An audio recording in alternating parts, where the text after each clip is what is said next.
प्रिॲम्बल of the constitution, भारतीय घटनेचा सरनामा, उद्देशिका म्हणजेच काय प्रिॲम्बल.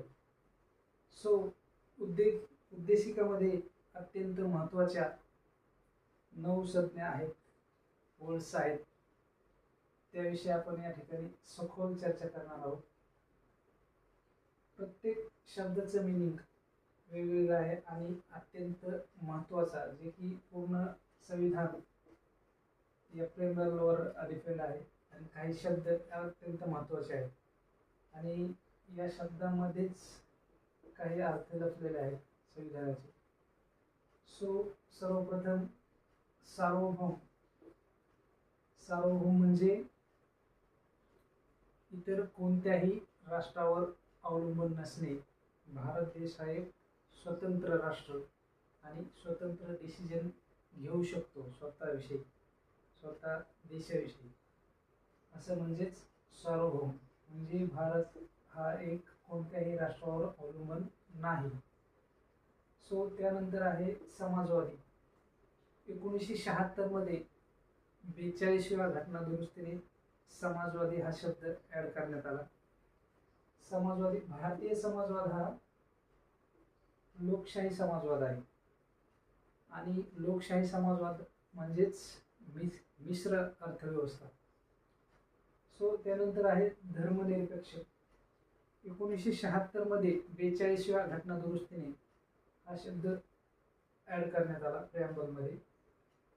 कोणत्याही एका धर्माचा प्रचार न करणे म्हणजे सर्व धर्म समभाव. कुठल्याही एका धर्माचा प्रसार आणि प्रचार न करणे. लोकशाही. आता लोकशाहीमध्ये प्रत्यक्ष आणि अप्रत्यक्ष असे 2 भाग होऊ शकतात. त्यामध्ये लोकशाहीमध्ये सार्वमत, पुढाकार, प्रत्याह्वान आणि जनमत. म्हणजे काय, लोकशाहीमध्ये सर्वोच्च सत्ता कोणाच्या हातात असते? We the people of India. म्हणजेच काय, भारतीय लोकांच्या हातामध्ये सर्वोच्च सत्ता असते, म्हणजेच काय, लोकशाही. सो नेक्स्ट आहे प्रजासत्ताक.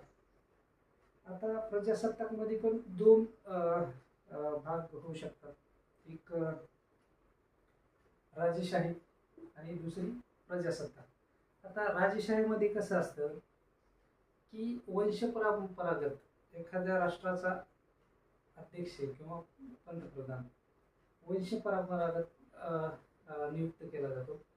त्याचं उदाहरण म्हणजेच कोण, ब्रिटन.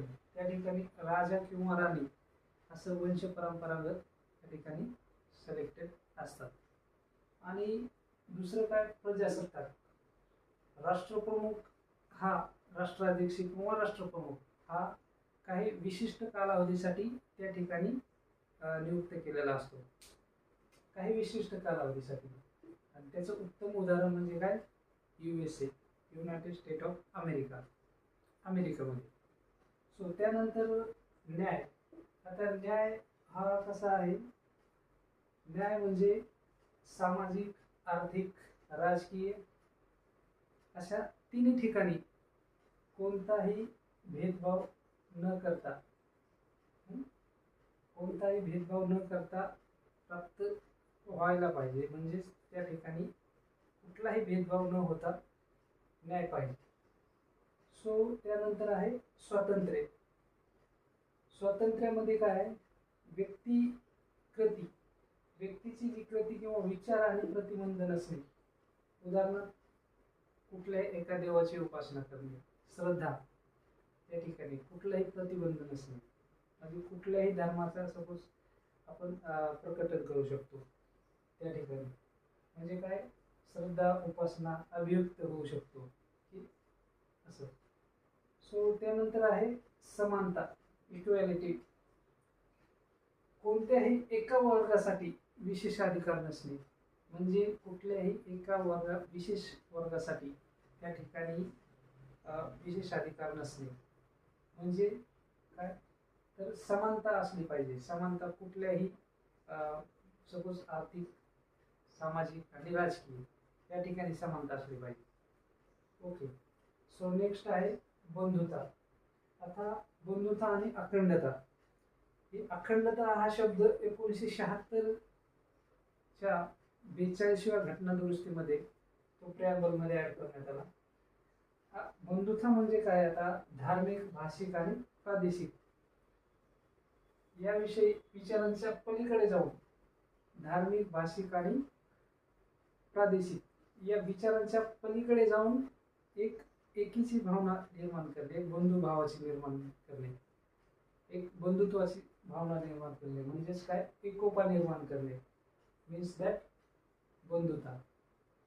सो अशा प्रकारे आपण या ठिकाणी प्रिॲम्बल या ठिकाणी अत्यंत सखोल